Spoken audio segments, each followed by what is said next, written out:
with our first discussion now. In a bid to give a facelift to some of its buildings like the Federal Secretariat of Abuja and 24 others spread across the country, President Muhammadu Buhari on the 6th of April 2022 signed Executive Order 11 on maintenance of national public buildings. This will be the first time any government in Nigeria will be making maintenance a national policy.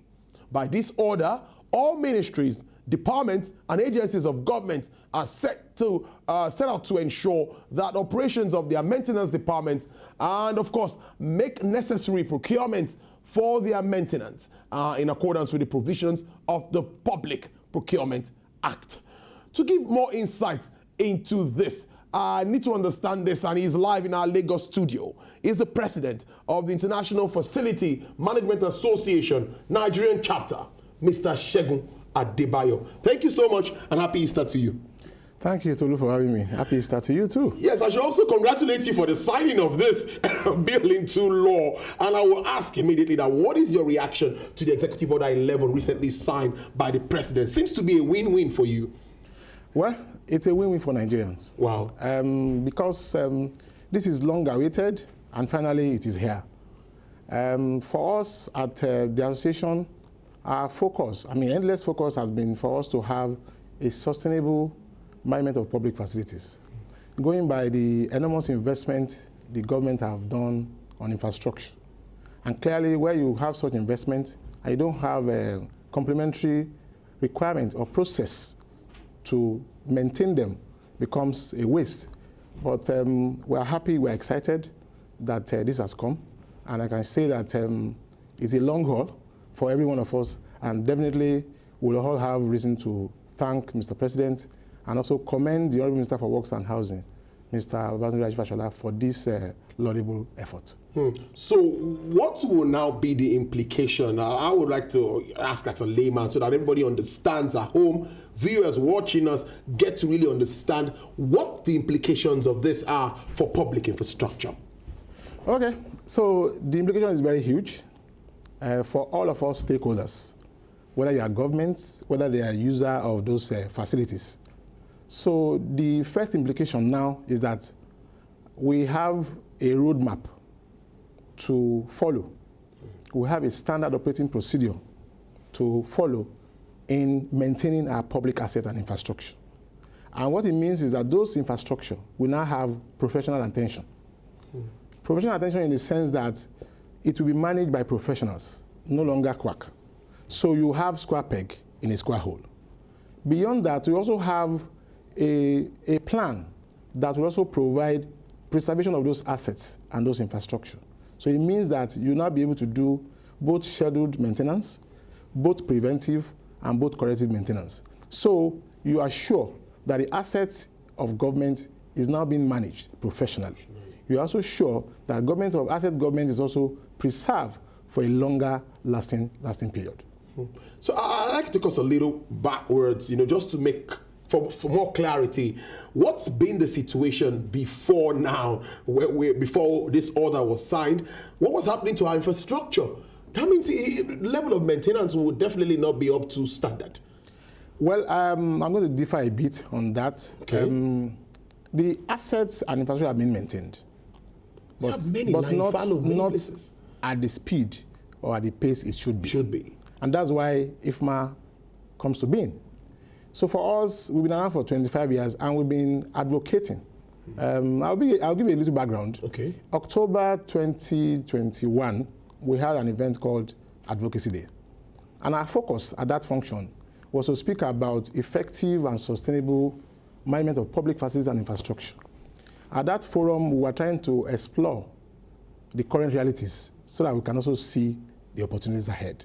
And we had the representative of the Minister for Works and Housing, the current Director of Federal Public Asset Management, representing him at that function, where we spoke about this.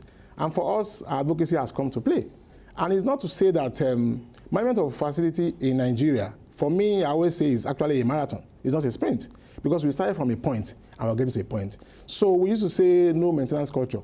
Now we are now bringing to back life maintenance culture. So it's not at the pace we ought to be, it doesn't commensurate with investment in those infrastructure in terms of support. But now there's a process, there's a plan, there's an order by the federal government through the president's signature. So we can take it from here, really. So all ministries, departments, and agencies are supposed to now have public maintenance units or in their various ministries that has to follow this order. That's what the order says. So the order is clear about implementation process. Because implementation is something that we always talk about in this part of the world. How are you thinking that, is there any way of monitoring and evaluation? Because IFMA has to do something to make sure that this happens. Yes, well, I will also take you to a journey. I think it was in early 2019. So a policy was put in place by Ministry of Works and Housing, and that has all stakeholders, IFMA inclusive, to attend that policy. It was a 2-day program where all of us were part of working on that document. Yeah. Is that document that actually translated to this order now? A lot has been done. In fact, prior to now, I'm aware that Ministry of Works and Housing already have in place professional facility managers managing all the federal government secretariats across the nation with a limited scope. So for me, that's a pilot. And what we have now is to say that this is time for us to now swing into proper action, because there's a direction now. There's also a directive now for us to work together so that together everyone will achieve more. And those assets are also our assets. We have to take ownership of them by ensuring that they are professionally managed and attended to. Beautiful stuff there. Let's now highlight the positives, or if you prefer, the impact of this order on the entire economy. Oh, that's huge. That's huge. And you know, the economy of facility management is very huge, no doubt. And with this order, there will be immense job creation across board to large, small, medium-sized businesses. So you have employment for people that will be working in those facilities. And across board, artisans will have jobs, the AC man, the technicians, the plumber, the masons, all of them, there's a job for them now. Those that does janitorial cleaning and what have you, they are just for them now, because those facilities must be clean.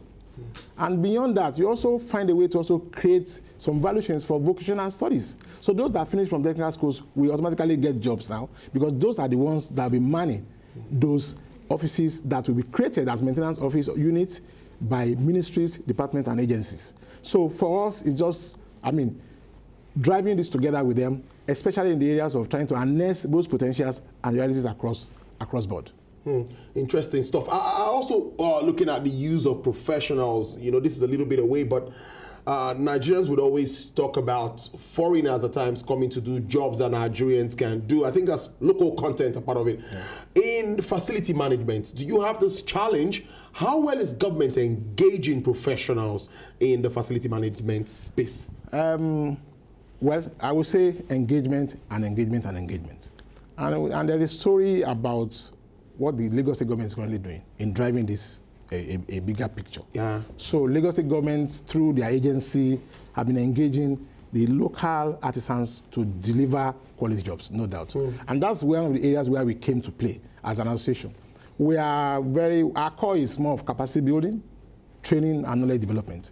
And we've tried this in several places. In fact, recently, we have to also rework our own outline in terms of training, whereby we provide specific training for the ones at the low bottom of the value chain. So the technicians, the electricians, the plumbers, the artisans. And that we demonstrated in a way that they also have to be acknowledged in that chain, because whatever strategy you also start afresh, those are the last mile that also translate that into reality.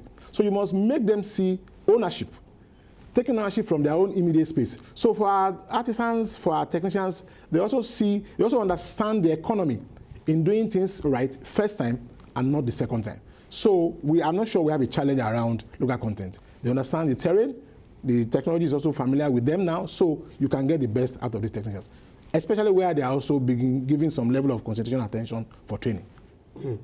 Well, let's now look at the plan of IFMA. In the view of this action by the president, and of course, as we expect it to be established, all ministries, departments, and agencies. What is your action plan moving forward in tune with this? In fact, we've started already. And that's why for us, as a forward-thinking association, we are proactive in our actions. So we already have a boutique, if I could use that word, or a fit-for-purpose training and capacity plans for every action that is happening after this order. So collaboration to develop capacity building for players in that industry. Our ministries, our department, because the order also says that you must train and retrain, and you have to also submit to being trained by professionals that also understand the rudiments, the fundamentals, and the critical things around facility management. So for us in IFMA, it is training and training and training. Before now, we used to have all of this turnaround maintenances, particularly now with regards to maybe our refineries and all of that. And at the end of the day, many don't even want to hear that line of thoughts. I think turnaround maintenance. There's nothing being turned around. But now we're having a rehabilitation of the likes of Port Harcourt. But where I'm going actually now is that are you getting enough support? Let me put it this way, from government to also do your job, to get into managing many of these assets? How are you in tandem with the Ministry of Works and Housing, of course? Well, I will say it here clearly. They are getting sufficient support. Wow, that's good. From federal government. That's great. In fact, from Lagos State government. And as a matter of fact, like I said, we are part of this policy by the time it was being put together. And we've also, like I said, the advocacy we had in 2021, we had the Honourable Minister being represented. So there's always a constant communication with us, in terms of providing support at the level of training. So we get enough support, but again, we are Oliver Twist, we ask for more. So that we can also together create a conducive environment for every players to also operate without any hindrances. Almost finally, advocacy. That means advocacy should continue. You've been able to achieve this with all of this. So what more are you looking at as we move on in the year for the association? Reward of hard work is more work. And for us, we'll already roll our sleeves to also give the ministries involved the strategic direction from the angle of us providing for them. These are the outlines we have that we can work on. And again, the advocacy won't stop. And it won't stop because life cannot stop at this point. So while we acknowledge the fact that government has done this, we also have a plan to also say that government beyond this, implementation is key, and in our own opinion, this is the direction to go. So we'll also be speaking to them from time to time to ensure that we also achieve our results that we desire to have, which is to have a sustainable facility management of both public and private infrastructure. Sustainable. Well, let's see how that plays out, and we'll actually keep a tab on you. But I'm just looking at how we can do this perfectly and at least value for money, for all of these assets that we have all across the country. Let's see how implementable this will be. And sustainability also has to do with funding. What are you thinking about finance? The other also provides for requisite funding. Oh, okay. Clearly. So you also have to, in line with the Procurement Act, you have to engage the required ministry, I think Ministry of National Planning and Budget, to also provide for you in your own budget the need to also manage your facility financially. So what it means is that you must also have some, what I call, process and procedure that speaks to the evaluation of the projected expenditure you want to spend on your facility. So you must also first do an assessment of those facilities, get the need requirement, then also provide for the funding and provide for it in your budget. Then you implement. Are you foreseeing any challenges in implementation?